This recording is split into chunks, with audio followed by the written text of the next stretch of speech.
하나님이 정하신 시간, 하나님이 정하신 시즌, 그 시간표를 발견했을 때, 그리고 이 시대 가운데 우리가 어떻게 살아야 되는지를 이 절기를 통해서 발견하게 됩니다.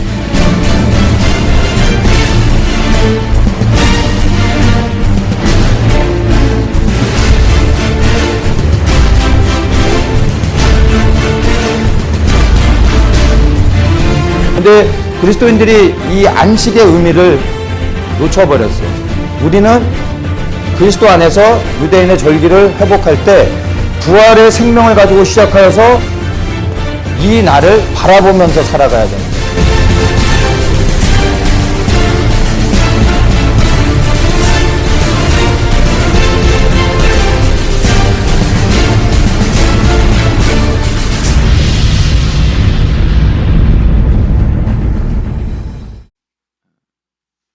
예수님을 사랑하라, 이런 제목으로 오늘 읽은 본문의 말씀을 가지고 함께 이 안에 담겨 있는 우리 말씀들을 좀 보도록 하겠습니다. 본문은 굉장히 짧습니다. 그래서 읽은 것처럼 문둥병자의 치유 이야기가 나옵니다. 이제 이 스토리 안에 치유의 원리가 나오는데, 치유의 원리라 하면 좀 더 확장해서 이야기하면 기도응답의 원리, 이렇게도 말할 수가 있습니다. 그래서 이제 이 응답의 원리를 우리가 좀 보게 되고, 또 더 나아가 치유의 근본적인 목적, 그리고 치유받는 자의 태도에 대해서, 그 태도를 통해서 구원받은 그리스도인들의 삶이 어떠해야 하는지 오늘 이 본문의 말씀을 통해서 우리가 좀 점검하는 그런 시간들을 갖도록 하겠습니다. 40절부터 제가 한번 다시 읽습니다. 한 문둥병자가 예수께 와서 꿇어 엎드려 간구하여 가로되 원하시면 저를 깨끗게 하실 수 있나이다. 이제 문둥병 걸린 사람이 예수님 앞에 와서 이제 예수님께 간절히 이제 구하는 겁니다. 주께서 원하시면 저를 깨끗게 하실 수 있습니다. 이렇게 이제 이야기한 거죠.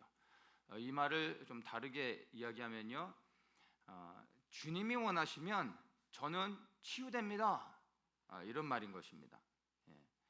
주께서 원하시면 이렇게 얘기했는데, 주님이 원하신다라는 이 말의 의미가 무엇인지를 좀 더 자세히 보도록 하겠습니다. 그건 헬라어로 텔로라는 그 단어를 썼는데, 이것은 뜻, 그리고 의지, 이런 의미를 갖고 있습니다. 그러니까 주께서 원하시면 이렇게 했던 이 말의 의미를 조금 더 원문에서 의미를 찾아보면 이것이 주님의 뜻이라면 이런 의미죠.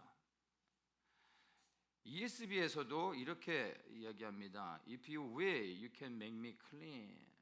그러니까 만약에 그냥 단순히 주님이 원하시는 거라면 그렇게 했으면은 if you want, 이렇게 want란 단어를 썼을 텐데 if you will, will이란 단어를 썼습니다. 그래서 이것이 만약 주님이 하시고자 한다면 저는 깨끗게 될 수 있습니다. 주님의 뜻이라면 저는 치유될 수 있는 겁니다. 그래서 단순히 원하다라는 의미보다는 그래서 주님의 뜻이라는 의미로 바꿔서 우리가 이해하는 것이 더 바람직할 것 같습니다. 그래서 이 말을 다시 좀 정리하면 주님의 뜻이라면 저는 치유될 것입니다. 이렇게 문둥병자가 고백한 겁니다. 느낌이 이제 의미가 완전히 좀 달라지죠. 주님이 원하시면 전 치유될 수 있습니다. 주님의 뜻이면 저는 치유될 것입니다. 확실히 다르죠. 주님의 뜻이라면 치유됩니다. 이 말의 의미는 주님의 뜻이면 반드시 주님의 뜻은 이루어질 것입니다 라는 것입니다. 그래서 이 말의 의미들을 잘 생각해 보면 주님의 뜻은 반드시 이루어지기 때문에 주님의 뜻을 알고 그 뜻을 구하면 이루어질 수밖에 없는 겁니다. 맞습니까?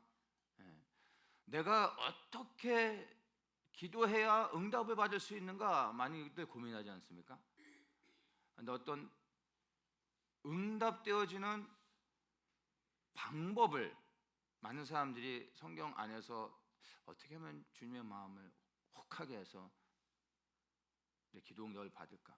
여러 가지 스토리를 통해서 성경 안에서 그런 원리를 찾으려고 하는데, 원리는 방법은 사실 다른 게 아니라 주님의 뜻이어야 되는 겁니다.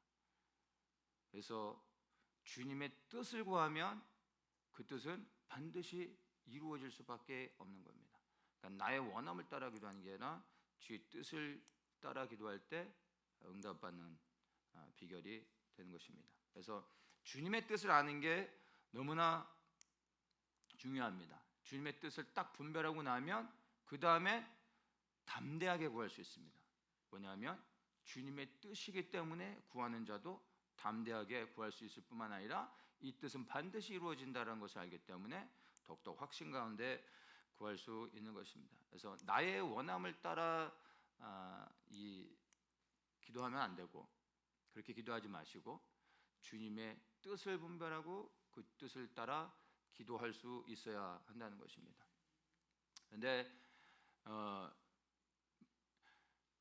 이 믿음의 수준에 따라서 조금 다르게 적용되는 것도 있습니다. 예를 들어서 5살짜리 꼬마 아이가 기도할 이렇게 부모에게 바랄 수 있는 게 뭐가 있겠습니까? 그냥 장난감 사달라고 하거나 사탕 사달라고 하거나 이런 게 그 간구하는 내용이겠죠. 근데 어린아이가 부모에게 사탕을 사달라는 것이 죄는 아니잖아요. 그리고 지극히 정상적인 거죠. 그리고 5살짜리가 부모한테 떼써서 장난감 사달라고 하면 구하지 않으면 안 사줄 수도 있는데 자꾸 조르고 하면 또 부모로서 그런 거 사주지 않습니까? 왜요? 자식이기 때문에.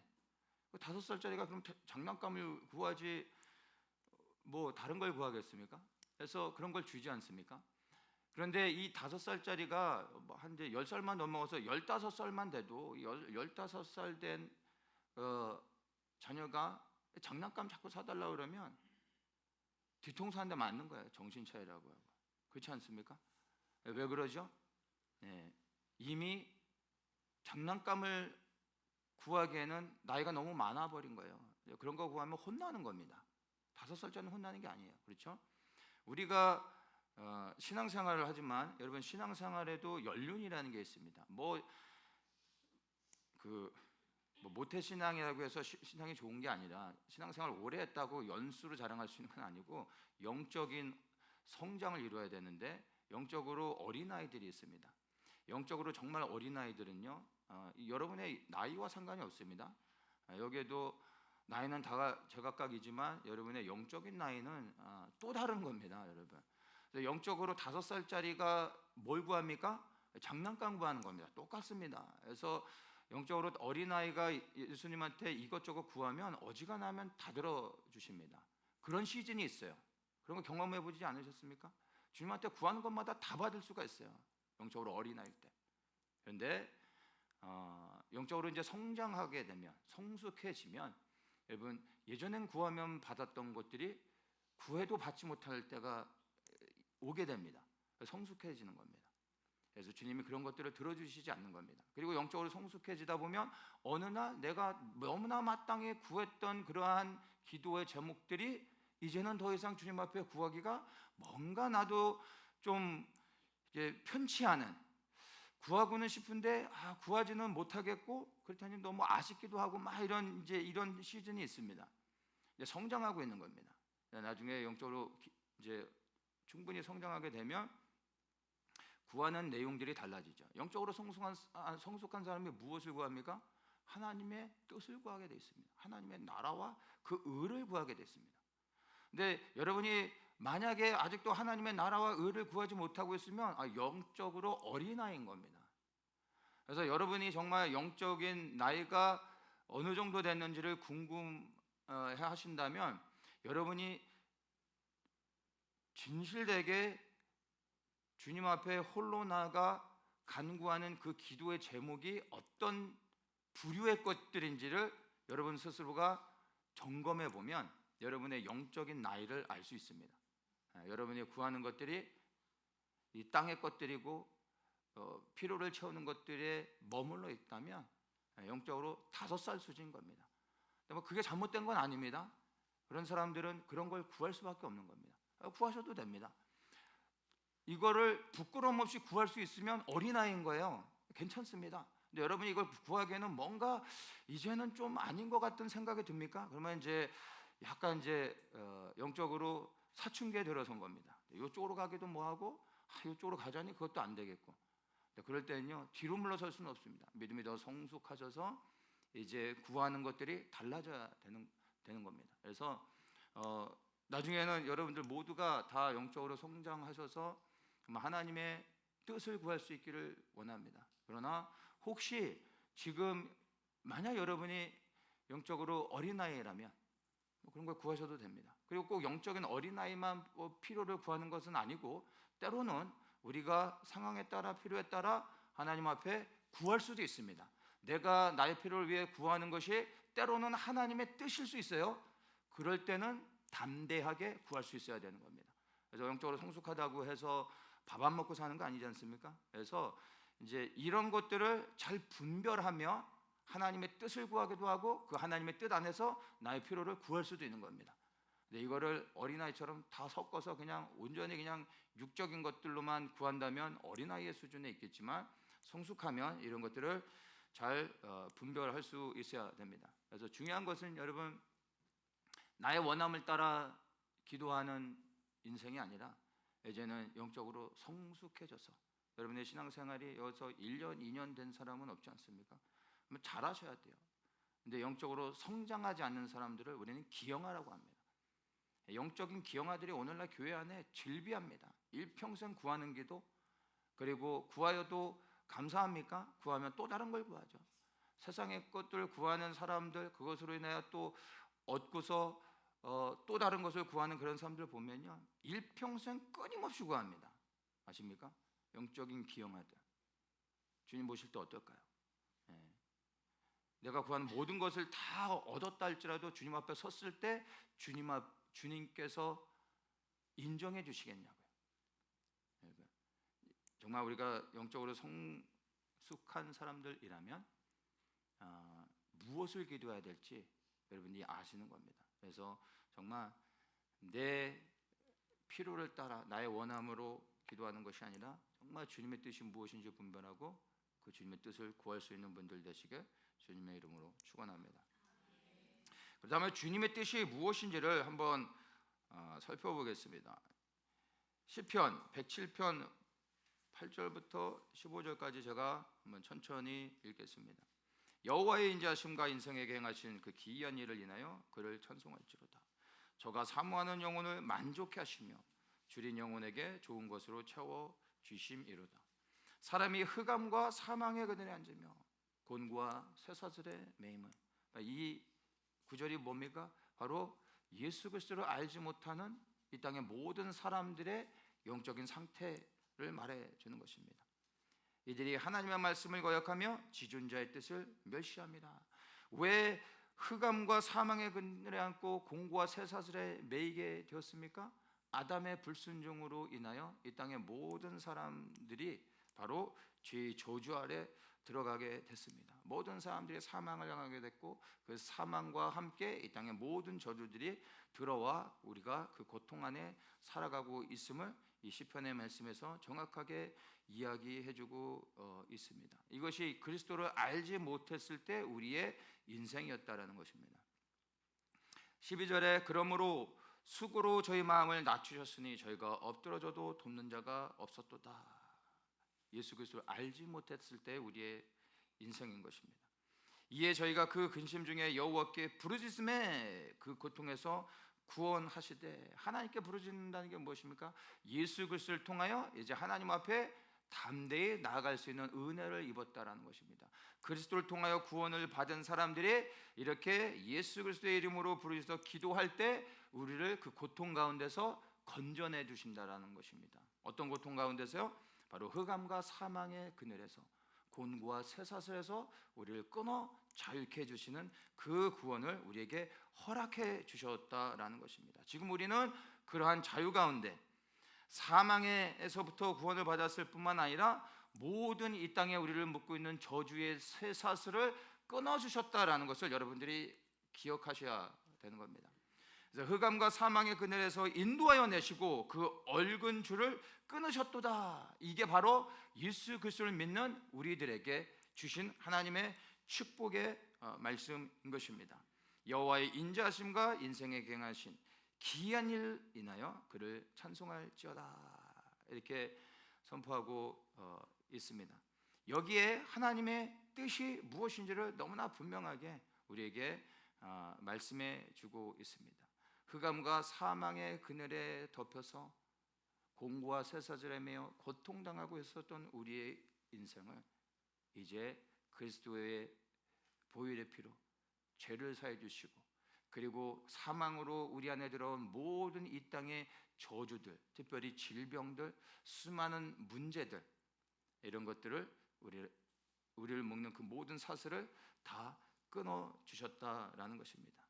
할렐루야. 이게 바로 예수 그리스도를 믿는 그리스도인들에게 주신 주님의 은혜인 것입니다. 그래서 예수님을 믿을 때 우리를 구원하는 그 은혜는 여러분 죽고 난 후에 천국에 가는 그런 구원일 뿐만 아니라 그것은 마지막 최종적으로 이루어지는 구원이고요, 예수 그리스도를 믿을 때 우리를 묶고 있었던 이 땅의 모든 저주의 쇠사슬들이 끊겨진다는 것입니다.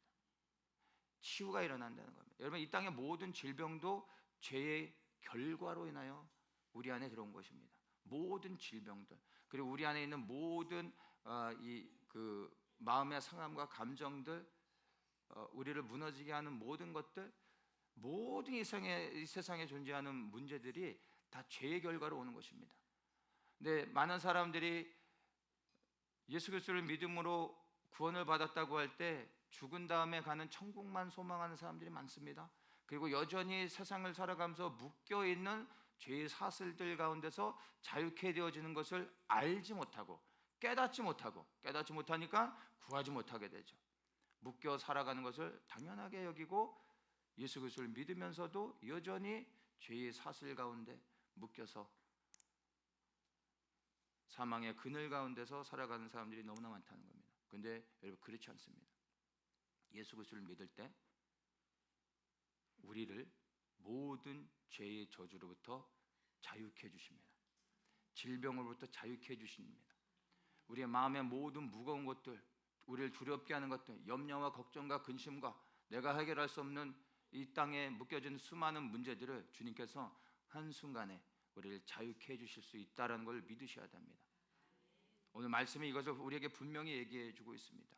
공고와 쇠사슬을 끊어주셨습니다.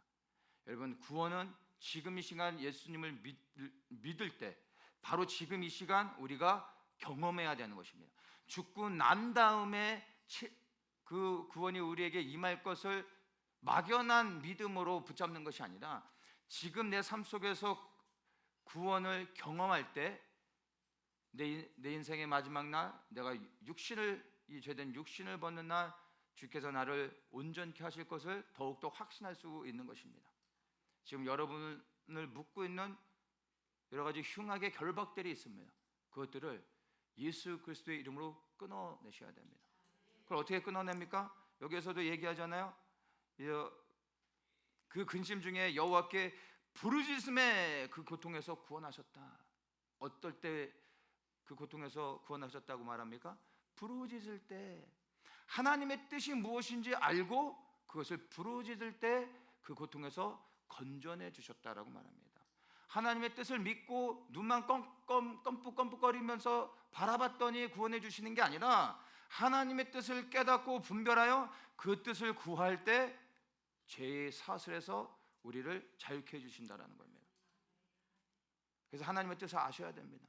그 뜻을 믿고 선포해야 되는 것입니다.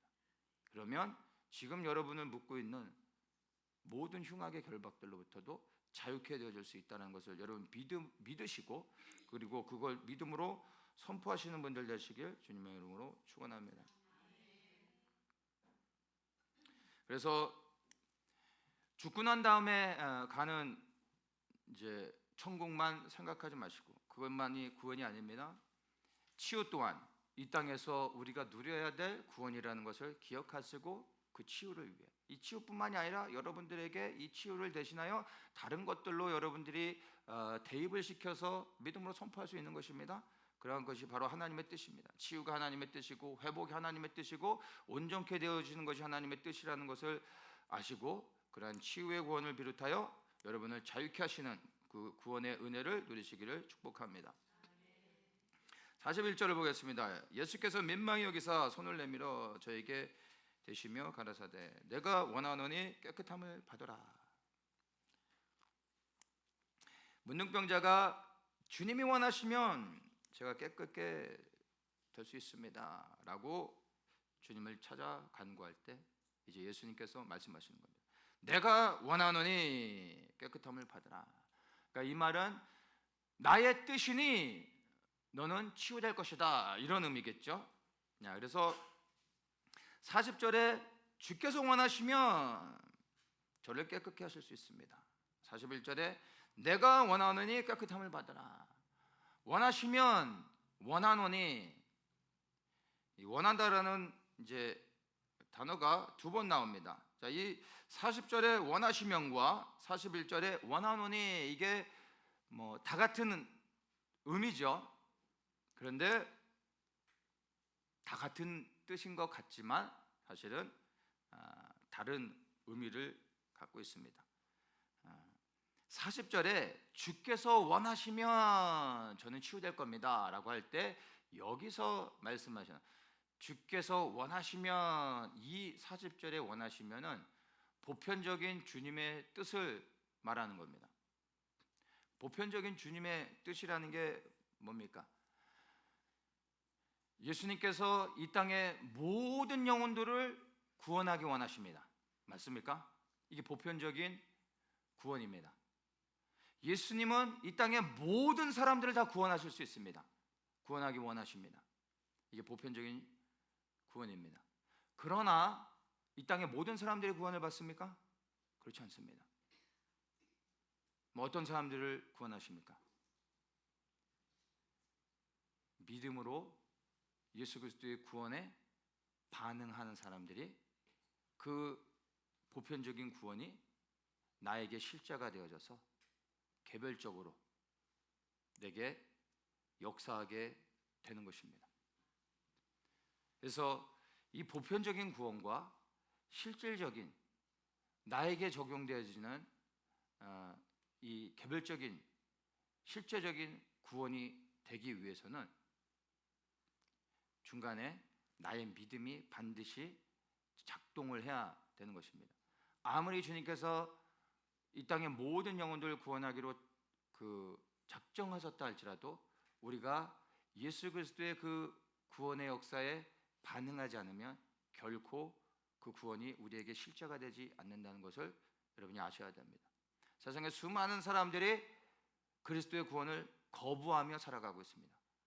그들의 믿음으로 그 구원을 거부하고 있는 것입니다. 그러면 주님은 그들을 구원하지 않으시는 겁니다. 그래서 주께서 원하시면 이 말이 이제 우리 개개인에게 내가 원하노니 이렇게 역사가 되어야 된다는 겁니다. 주님의 뜻이 무엇인지를 우리가 알았지 않습니까? 우리 모든 사람들을 자유케 하기 원하십니다. 지금 이 시간에 묶여있는 모든 것들로부터 우리를 온전케 하기 원하십니다. 그런데 그게 나에게 실제가 되기 위해서 우리가 주님 앞에 믿음으로 반응해야 한다는 것을 여러분들이 분명하게 이것들을 인식을 해야 됩니다. 그래서 모든 사람을 향한 보편적 구원이 구체적으로 나를 향한 개인적 구원으로 바뀌어져야 그 구원을 체험하게 됩니다. 그렇다면 어떻게 하면 구원의 능력이 나에게 실제가 될 수 있을까요? 문둥병자의 그 고백을 통해서 우리가 해답을 발견하게 됩니다. 주께서 원하시면 저를 깨끗게 하실 수 있나이다. 이 말을 곰곰이 생각해 보면 이 안에 해답이 있습니다. 주님이 원하시면 저는 치유될 것입니다. 주께서 원하시면 저는 치유됩니다. 여러분, 이 문둥병자의 고백 안에 무엇을 발견할 수 있습니까? 문둥병자의 믿음입니다. 주님의 뜻이면 저는 반드시 치유될 겁니다. 그는 믿음이 있습니다. 믿음으로 반응하고 있다는 것입니다. 무엇이 이 문둥병자의 병을 치유합니까? 믿음이 치유하는 거야. 믿음. 여러분, 믿음이 치유하는 겁니다. 근데 이 문둥병자가 가진 믿음이 보다 더 구체적으로 무엇인지를 한번 좀 보기 원합니다. 그가 믿음이 있었습니다. 근데 그가 가진 그 믿음이 무엇에 대한 믿음인지를 우리가 잘 이해해야 됩니다. 이것은 단순히 치유에 대한 믿음이 아닙니다. 주께서 원하시면 저를 깨끗게 하실 수 있습니다. 자기가 치유될 거에 대한 확신이 있었어요. 근데 그것은 단순히 치유에 대한 믿음이 아니었다라는 겁니다. 문둥병자가 가진 믿음, 첫 번째, 그는 주님의 뜻이 이루어진다라는 것을 믿었습니다. 주께서 원하시면, 주의 뜻이라면 저는 치유될 것입니다. 무엇을 붙잡고 있습니까? 주님의 뜻이랍니다. 주님의 뜻. 주님의 뜻이면 저는 반드시 치유됩니다. 그는 무엇을 붙잡고 있어요? 단순히 치유가 될 것을 믿는 게 아니라 주님의 뜻이 이루어진다는 걸 믿고 있는 겁니다. 주님의 뜻을 믿었습니다. 여러분, 치유를 믿으면 안 됩니다. 주님의 뜻을 믿으셔야 돼요. 치유가 되길 간절히 기도해서는 안 돼요. 주님의 뜻이 이루어지길 기도해야 된다는 겁니다. 나의 치유가 주님의 뜻 안에 있는지를 확인해야 돼요. 이게 주님의 뜻 안에 있다라면 치유를 기도하는 게 아니라 주의 뜻이 이루어지도록 기도하면 되는 겁니다. 기도가 다르지 않습니까? 나의 치유를 위해서 기도하는 것과 나의 치유가 주님의 뜻이라는 걸 알고 그 주님의 뜻이 이루어지도록 기도하는 것, 같은 것 같지만 전혀 다른 겁니다. 주님께서 나의 치유를 위해 내가 주님 앞에 간구할 때 주님이 응답하시는 것과 주님의 뜻을 구할 때 주님이 응답하시는 것, 여러분, 이 둘 중에 어떤 기도가 더 응답을 받을 수 있을까요? 주님의 뜻을 위해 기도할 때 응답받는 거예요. 똑같은 걸 구하는 것 같지만 사실은 다른 겁니다. 수많은 사람들이 사실은 치유를 위해 기도합니다. 문제 해결을 위해 기도합니다. 그런데 그 근본적으로 나의 치유와 나의 문제 해결, 이 모든 것들이 정말 주님의 뜻 안에 있는지를 확인하고 이것이 주님의 뜻이라면 주님의 뜻이 이루어질 수 있도록 기도하는 겁니다. 그러면 주님이 이루신다라는 것을 여러분 믿으십시오. 그래서 내가 치유될 것을 믿는 것과 주님의 뜻이 이루어질 것을 믿는 믿음은요, 완전히 다른 믿음입니다. 다른 차원의 믿음입니다. 주님의 뜻이 이루어질 것을 믿는 믿음을 가지시길 축복합니다. 그래서 제일 중요한 게 뭡니까? 주님의 뜻을 분별하는 것입니다. 내가 무엇을 구하기 이전에 내가 구하는 것이 주님의 뜻인가 분별해야 됩니다. 그리고 그것이 주님의 뜻이라고 깨달아지고 이것이 주님의 뜻임이 확실히 되어진다면 그 주님의 뜻은 반드시 이루어진다는 걸 믿으십시오. 여러분, 다른 건 절대 안 이루어질 수 있어요. 그러나 주님의 뜻은 반드시 이루어지지 않습니까? 주님의 뜻이 이루어지는 게 그분의 영광입니다. 당연히 이루어지지 않겠어요? 그러면 믿음으로 구할 수 있습니다. 그러면 이제 우리가 주님의 뜻을 위하여 담대히 기도할 수 있습니다. 이건 나를 위한 게 아니라 주님의 영광을 위한 거 아닙니까? 담대히 구할 수 있는 겁니다. 그리고 주님은 주의 뜻이 이루어지도록 역사하신다는 겁니다. 구해야 됩니다. 그럴 때 주님이 일하시는 겁니다. 그래서 주님의 뜻이 내 삶에 이루어지는 것을 여러분 경험하시길 축복합니다. 경험하셔야 돼요. 여러분, 개개인을 향한 주님의 뜻이 다 있습니다. 뭐 주님의 뜻이라고 해서 진짜 나하고는 전혀 상관도 없는 저 먼 산에 있는 이렇게 막연한 이상 속에 있는 뭐 하나님의 나라만을 구하는 게 아니라 그 하나님의 나라가 내 인생 가운데 임하였고 그리고 내 인생 가운데 하나님의 뜻이 나의 삶 가운데 역사합니다. 그래서 나의 삶과 주님의 나라가 이 땅에 이루어지는 것을 별개로 보셔는 안 되는 겁니다. 하나가 되는 겁니다. 내 삶이 그리스도의 통치를 받으며 살아갈 때 내 삶이 그리스도의 나라가 임하며 그 나라가 확장되어지는 겁니다. 그렇다면은 내 인생을 향한 하나님의 뜻, 그리고 나의 삶 속에 내가 경험하고 겪는 수많은 문제들 가운데 하나님의 뜻이 이루어질 수 있도록 보다 더 구체적으로 기도할 수 있는 겁니다. 또 기도해야 되는 것입니다. 그래서 하나님의 뜻을 분별하고 믿음으로 담대히 구하시기를 축복합니다. 두 번째는 이 문둥병자는요, 어떤 믿음을 가졌냐면 주님을 믿는 믿음을 가졌습니다.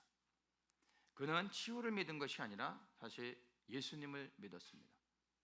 내가 치유될 거다라는 치유에 대한 확신을 가졌던 게 아니라 이것이 주님의 뜻이라면 주님께서 나를 치유하실 거다라는 것을 믿었습니다. 치유만을 붙잡은 것이 아니라 막연하게 치유를 붙잡은 게 아니라 무엇을요? 예수님이 나를 치유해 주신다는 걸 믿은 겁니다. 내가 치유될 것을 믿는 것과 예수님이 나를 치료하실 것을 믿는 것은 여러분 이것도 완전히 다른 겁니다. 많은 사람들이, 대다수의 사람들이 치유를 믿습니다. 내가 치유될 걸 믿습니다. 내 문제를 해결해 줄 걸 믿습니다. 여기에 예수님은 없습니다. 그런데 문둥병자의 믿음은 뭐예요? 예수님께서 나를 치료해 주실 걸 믿습니다. 예수님께서 내 문제 가운데 개입하시고 해결해 주실 걸 믿습니다. 다르죠? 다른 겁니다. 예수님이 없으면 다 헛된 겁니다. 예수 그리스도 없는 치유를 구하는 것, 그런 치유를 받는다 한들 그게 어떻게 주님께 영광이 되겠습니까? 예수 그리스도를 믿는 겁니다.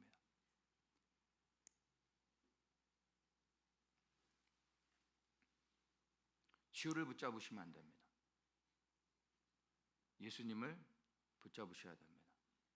치유를 믿지 마십시오. 예수님을 믿으셔야 됩니다. 세상에 수많은 믿음들이 존재합니다.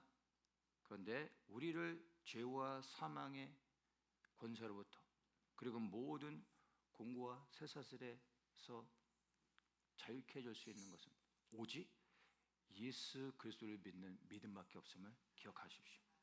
오직 예수님을 믿어야 됩니다. 여러분은 무엇을 믿고 있습니까? 치유를 믿고 있습니까? 성공을 믿고 있습니까? 번영을 믿고 있습니까? 행복을 믿고 있습니까? 죽고 나면 천국에 가는 막연한 구원을 믿고 있습니까?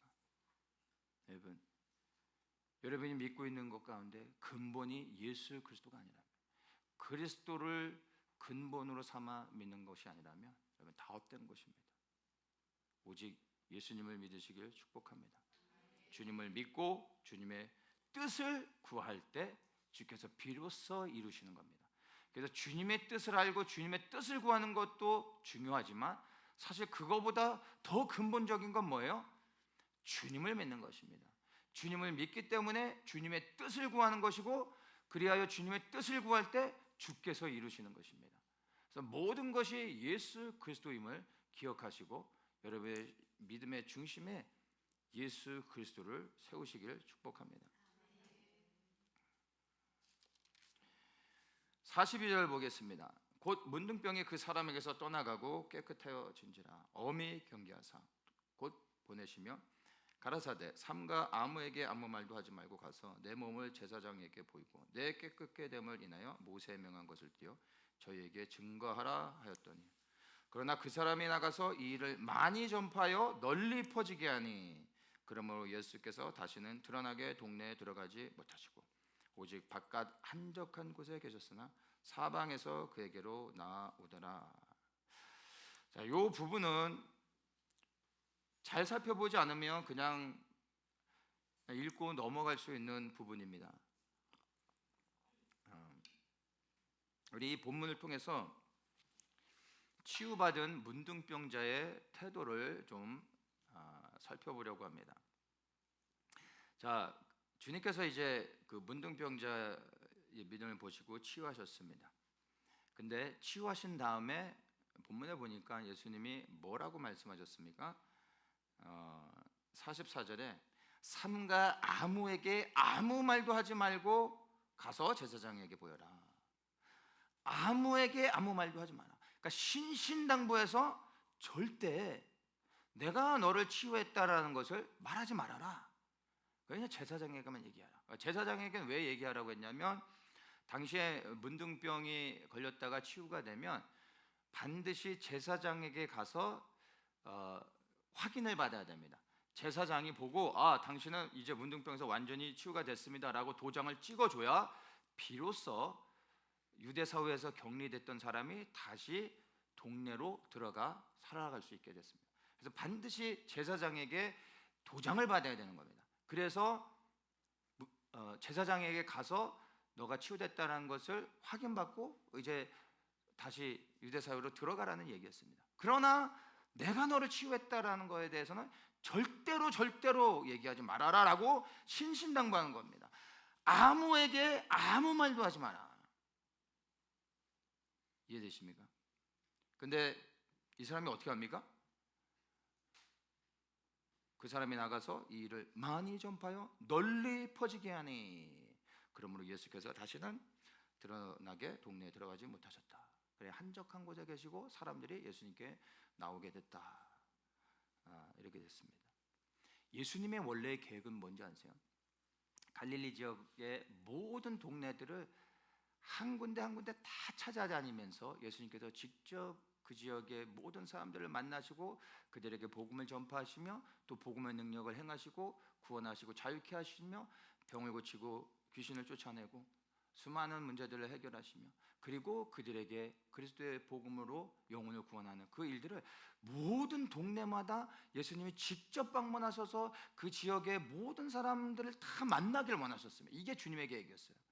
그런데 이 문둥병이 치유됐다라는 것을 이 사람이 말함으로 인하여서 만약에 이것이 소문이 나면 수많은 사람들은 무엇에 반응합니까? 문둥병이 치유됐다라는 것에 이 사람들이 클릭이 되어져서 이제 수많은 병자들 그리고 자기의 문제를 해결받기 원하는 수많은 사람들이 예수님께 나오게 되는 겁니다. 그러면 이 사람들의 이 예수님께 나오는 사람들이 어떤 사람들이 나오겠습니까? 다 문제 있는 사람들, 문제 해결을 원하는 그런 사람들만 나오는 겁니다. 그러면 어떻게 됩니까? 이제는 예수님이 말씀을 전하셔도 이 사람들은 그거 중요하지 않습니다. 내가 치유받으려고 온 거거든요. 안 들리는 거야. 듣고 싶지도 않고 치유만을 원하는 거죠. 예수님이 정말 원하셨던 건 치유가 아니라 복음을 전하여 영혼을 구원하는 거였습니다. 여러분 잘 아셔야 돼요. 문둥병에서 치유됐다고 해서 그거 구원이죠. 그것도 구원의 역사입니다. 그러나 문둥병 치유됐다고 해서 그 사람이 천국 갑니까? 아니에요. 질병에서 자유케 되고 귀신이 쫓겨나고 그래야 온전함을 얻었다고 해서 그게 천국 가는 겁니까? 아니라는 겁니다. 예수 그리스도를 믿어야 구원을 받는 겁니다. 진정으로 예수님이 원하셨던 건 하나님 나라의 복음을 전하여 그 영혼을 구원케 하는 게 예수님이 원하셨던 사역입니다. 그리고 복음을 전하면서 복음에 따라오는 능력들이 있습니다. 그게 바로 병을 치유하고 귀신을 쫓아내는 거였던 겁니다. 그리고 그것을 통하여 복음의 능력들을 보여줌으로 인하여 더욱더 복음 앞에 사람들이 반응하여 그리스도의 복음을 믿을 수 있도록 하기 위하여 부차적으로 그러한 능력을 행하셨던 겁니다. 그런데 이 문둥병자가 그렇게 말하지 말라고 했음에도 불구하고 예수님이 겸손하셔서 자신을 낮추려고 말하지 마라 이런 게 아니었던 거예요. 정말 말하면 안 되는 거였어요. 왜냐하면 예수님이 각 동네마다 다니며 사역을 해야 되기 때문에. 근데 이 사람이 쉽게 얘기해서 똥탕을 뜯긴 겁니다. 예수님 믿으면서 이런 사람들이 많이 있습니다. 나는 그렇지 않은가 생각해 보십시오. 이 결과 어떻게 됩니까? 예수님이 동네마다 찾아다닐 수가 없게 된 거예요. 그리고 저 빈들에 가서 산 언저리에 계시면 사람들이 이제 찾아오게 되는 거죠. 동네 곳곳마다 다닐 때 만날 수 있는, 만나야 되는, 그래야 구원하기 원하는 사람들이 있었지만 그렇게 할 수가 없게 된 겁니다. 예수님의 사역이 이 문둥병자의 불순종으로 인하여 사역이 회방을 받았습니다. 예수님 사역에 방해가 되어 온 겁니다. 그는 치유는 받았지만 사실 예수님의 사역을 회방한 자가 된 겁니다. 이해되십니까? 여러분, 오늘날에도요, 치유 집회, 능력 집회, 은사 집회 이런 데 가면 사람들이 몰려들죠. 왜 몰려들어요? 믿음이 좋아서? 말씀에 갈급해서? 아니요. 병자들이 몰려드는 거예요. 치유받고 싶어서, 은사 받고 싶어요. 능력 받고 싶어서, 뭔가 짜릿함을 경험하고 싶어서 구경하려고 모여드는 거예요. 말씀 집회 가보세요. 사람이 썰렁해집니다. 그렇지 않습니까? 이게 오늘날의 현실이에요. 네. 예나 지금이나 다르지 않습니다. 이렇게 은사 집회에 모이는 사람들의 특징이 뭡니까? 예수님을 찾는 게 아니에요, 사실은. 자기의 필요를 따라 나오는 사람들입니다. 이 사람들은 말씀 듣지 않습니다. 안 들립니다. 설교 빨리 끝나고 그 다음에 뭐 머리 뒤밀고 안수받고 뭐 그냥 넘어지고 뭐 짜릿하고 뭐 병 치유되고 이런 게 목적인 거예요. 예수님이 아니에요. 예수님은 그런 걸 원치 않으신다는 겁니다. 이해되십니까? 예수님은 그 누구보다도 여러분 능력을 향하면서 많은 사람들을 모이게 할 수 있었습니다. 실제 그랬고, 그래서 그런 걸 통해 오히려 더 많은 사람들을 모이게 하여 자신을 드러내고 인기를 얻고 뭐 그렇게 하실 수도 있었습니다. 유명해지는 방법도 알았고 그렇게 하실 능력도 갖고 계셨습니다. 예수님은 그런 걸 원치 않으셨어요. 예수님은 오직 하나님이 전하라고 하신 그 하나님 나라의 복음을 전하는 게 그분에게 있어서는 가장 소망이고 가장 기쁜 일이고 가장 중요한 일이었던 겁니다. 치유는 둘째였던 거예요. 하나님의 뜻이 무엇인지 너무나 분명하게 아셨다라는 겁니다. 오늘날 많은 목사님들이요, 개인의 명예나 아니면 교회의 성장을 위해서 여러 가지 사역들을 합니다. 은사 사역, 능력 사역, 치유 사역, 축사 사역, 유튜브 사역, 설교는 안 올리고 썰만 풀어대는 사람들, 그런 거 올리는 목사들보다 그런 걸 듣는 사람들이 더 안타까울 뿐입니다. 다 이런 사역들이 왜 합니까? 유명해지기 위해서, 더 많은 사람들을 끌고 교회를 성장하게 하기 위해서 그런 겁니다. 여러분, 이러한 사역들 자체가 잘못됐다고 말하는 게 아닙니다. 그런데 목적과 수단이 바뀌는 게 잘못이라는 겁니다. 예수 그리스도의 복음을 증거하기 위하여 그 복음의 능력을 행하는 것이 아니라, 이거는 그냥 단순히 나타나는 능력, 드러나는 어떤 그 표적들을 통하여 인기를 얻고 사람들을 모이게 하려고 하는 것, 목회의 성장을 위해, 성공을 위해 이런 사역들을 들여와서 하는 것들, 이거는 잘못된 겁니다. 근본적으로 의도 자체가 잘못된 겁니다. 이렇게 해서 성장할 수는 있습니다. 실제로 성장도 합니다. 가능합니다. 근데 그것은 결코 열매 맺지 못합니다. 결국 이것에 마지막 맺게 된, 이러한 식으로 했을 때 마지막으로 맺게 된 열매는 뭔지 아세요? 배도입니다. 배도. 점점점 주님과 상관없이 가버리게 됩니다.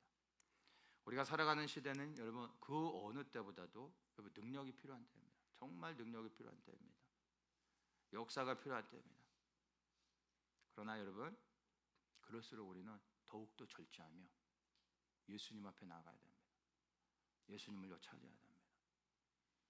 그럴 때 주님께서, 생명의 근원 되신 주님께서 오직 그리스도를 의지하고 그리스도를 찾는 자들에게 생명이신 주님이 임하시며, 여러분 그 생명의 역사는 내가 은사를 구하지 않아도, 능력을 구하지 않아도 생명 되신 예수님이 내 안에 계시면 내가 자유를 얻게 됩니다. 나는 묶고 있는 흉악의 결박들이 풀어지게 되어 있습니다. 더욱더 그리스도를 소망해야 된다는 것을 여러분 기억하십시오. 이게 유일하게 이 마지막 시대를 살아가는 우리들에게 있어서 너무나 중요한 겁니다. 마지막 때라고 해서 마지막 때 메시지를 전하는 사람들 있지 않습니까? 마지막 때 메시지가 뭡니까? 이렇게 된다 저렇게 된다 뭐 이런 일이 있을 거다 저런 일이 있을 거다 징조를 말하는 거를 마지막 때 메시지를 전하는 것으로 그런 사람을 깨어있는 목사로 착각하는 사람들이 너무나 많습니다. 여러분 마지막 때일수록 정말 필요한 게 뭔지 압니까? 예수 그리스도입니다.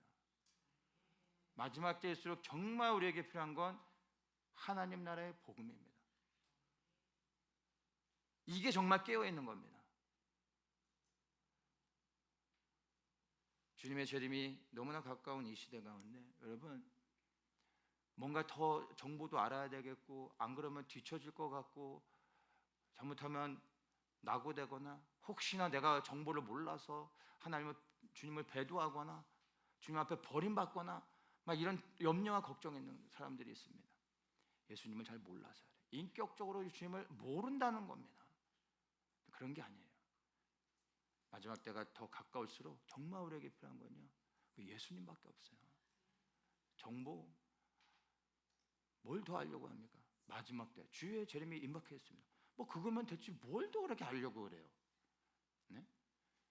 지금 우리에게 정말 더 필요한 건 오직 예수님입니다. 근데 예수님을 알아가는 건 여러분 정보를 알아가는 것처럼 그렇게 쉽지 않아요. 인터넷 몇 번 이렇게 클릭하고 뭐 이렇게 읽어서 예수님을 아는 게 아니에요. 내 마음의 중심을 온전히 쏟아서 매일의 삶 속에서 주님을 찾으며 나아가야 되는 거예요. 아세요? 오랜 시간이 걸리는 겁니다. 오랜 시간. 인터넷에서 정보 클릭하면서 예수님을 알아가는 게 아니에요. 그거 끄고 무릎 꿇고 기도하며 말씀 앞에 서면 그렇게 주님을 찾아고 그렇게 주님을 알아가야 돼요. 근데 이렇게 알아간다고 해서 하루 종일 이렇게 했다고 해서 주님을 깊이 아는 게 아니에요. 10년, 20년 걸리는 거예요, 여러분. 아니 일생에 걸려서 예수님을 알아가는 거예요. 시간이 없어요. 며칠 밤새가지고 인터넷에서 예수님에 대한 걸 정보를 알아서 프린트해가지고 이거 애워서 되는 게 아니라니까요. 오랜 시간이 걸리는 거예요. 그러면 정말 이 급한 때 우리가 어떻게 해야 됩니까? 말씀과 기도로 나가야 돼요. 쓸데없는 거 하지 말고 예수님을 알기 위해 더 주님 앞에 나가셔야 돼요. 근데 이거는 주님에 대한 갈급함이 있어야 돼요. 갈급함이 없는 사람들은 지식적으로는 이해하지만 이게 안 되는 거예요. 만약 이게 안 되고 있다면 여러분 안에 영적인 심령 안에 갈급함이 없어서 그런 거예요. 목마르지 않으면 물을 마시지 않아요. 영적인 갈급함이 없으면 주님을 절대 찾지 않아요. 죽어 있는 거예요, 영이. 육은 살아있지만 예수님을 믿는다고 하지만 영이 죽어 있는 사람이 세상에 얼마나 많은지 아세요? 내 영이 살았는지 아닌지를 여러분이 아실 수 있는 방법은 내가 정말 갈급해서 주님을 찾고 있는가 보시는 거예요. 영이 죽은 자는 주님을 찾지 않습니다. 갈급하지 않은데 왜 찾습니까? 그런 여러분의 모습을 발견한다면 주님 앞에 기도하셔야 돼요. 주님, 내 영이 살아나게 하셔서 갈급함으로 주님을 찾을 수 있게 도와주십시오. 이건 어거지로 되는 게 아니에요. 주님한테 구하셔야 돼요. 주님, 내 영을 깨워주시옵소서. 내게 갈급함을 허락해 주셔서 예수 그리스도 없이는 살 수 없는 자 되게 해주십시오. 내 영적으로 목마르게 해주십시오. 기도하셔야 돼요. 그리고 주님을 찾으셔야 됩니다. 지금이 정말 그래야 될 때임을 아셔야 됩니다.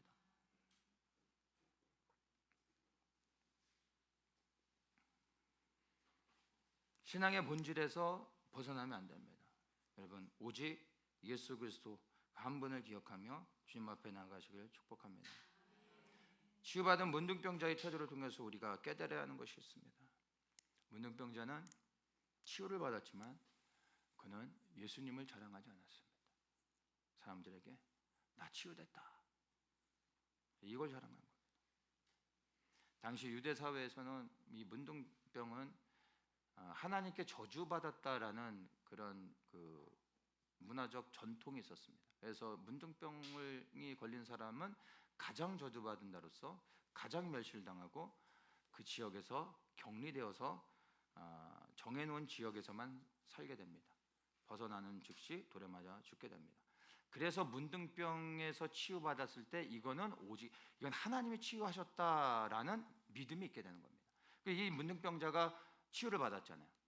그러면 이건 하나님이 치유하신 거예요. 하나님이 치유하신 거예요. 그러면 그가 예수님이 나를 치유하셨다고 하고 예수 그리스도를 자랑하고 예수 그리스도를 전하는 거에 초점을 맞췄다면 좋았을 텐데 그는 치유 자체만을 자랑했던 것입니다. 문둥병자는 저주받은 병에서 정말 치유받는 은혜를 얻었지만 메시아를 놓쳐버렸습니다.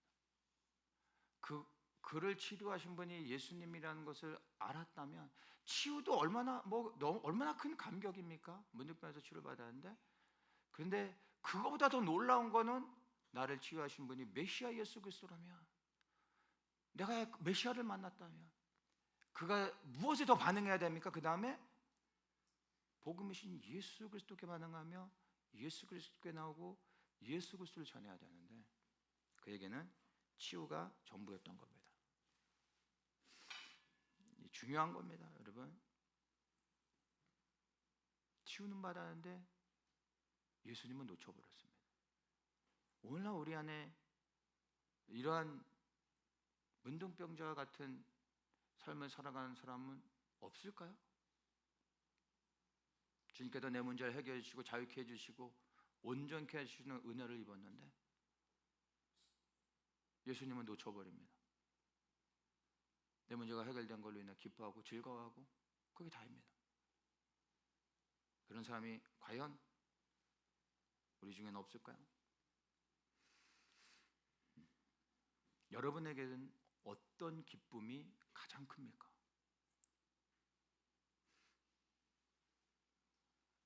예수님을 아는 기쁨? 아니면 예수님에게 받은 축복? 여러분 스스로가 한번 질문을 던져보십시오. 그리고 대답해 보십시오. 이 차이가 여러분의 운명을 가를 수 있는 기준이 될 수 있습니다. 우리가 주님께로부터 받은 축복이 문둥병자처럼 자유함을, 정말 병에서 치유함을 얻었다 할지라도 결국 우리가 예수 그리스도를 놓쳐버리게 되면, 그러면 주님의 뜻을 해방할 수도 있습니다. 우리가 기뻐하고 자랑해야 될 분은 오직 예수 그리스도 한 분입니다. 치유를 자랑하지 마시고 나를 치유하신 예수님을 자랑하는 겁니다. 그 예수님을 높이고 그 예수님께 영광을 돌리는 겁니다. 이게 메시아를 만난 자의 마땅한 반응이라는 걸 여러분이 아셔야 됩니다. 병이 낫든 안 낫든, 문제가 해결이 되든 안 되든, 성공하든 실패하든, 내가 기쁘든 슬프든, 모든 상황 가운데서 꼭 치유했을 때만 주님께 감사하는 것이 아니라 그렇지 않을지라도 주님으로 인하여 만족하고 감사하고 기뻐할 수 있는 자가, 이 땅에 우리를 묶으려고 하는 수많은 도전과 위협과 시험들 가운데서도 요동하지 않고 예수 그리스도를 향하여 우리의 시선을 고정시키고 흔들림 없이 나아갈 수 있는 것입니다. 모든 상황을 넘어 그리스도를 찬양하고 그리스도를 기뻐하고 그리스도에 인하여 감사하시는 분들 되길 축원합니다. 말씀을 마치겠습니다. 먼저 여러분의 삶의 현장에서 주님의 뜻이 무엇인지 분별하십시오. 그 뜻이 분별되었다면 이제 주님의 뜻을 믿음으로 담대히 구하십시오. 그리고 주님의 뜻이 이루어졌을 때 주님을 기뻐하고 주님께 감사하고 주님께 모든 영광을 돌리십시오. 주님을 자랑하십시오. 기도하겠습니다. 참 좋으신 주님 감사합니다. 이 문둥병자를 통하여 우리가 오늘 많은 것들을 생각합니다. 우리에게 예수 그리스도를 믿는 믿음을 더하여 주시고 예수 그리스도를 통한 우리 안에 기쁨이 충만하게 하시옵소서. 치유가 우리의 기쁨이 아니라, 문제 해결이 우리의 기쁨이 아니라 예수 그리스도가 우리의 기쁨의 근원 되게 하여 주시고, 예수 그리스도로 인하여 감사하고 예수 그리스도를 자랑하는 우리 그리스도인들 되게 하여 주시옵소서. 감사하며 예수님의 이름으로 기도합니다.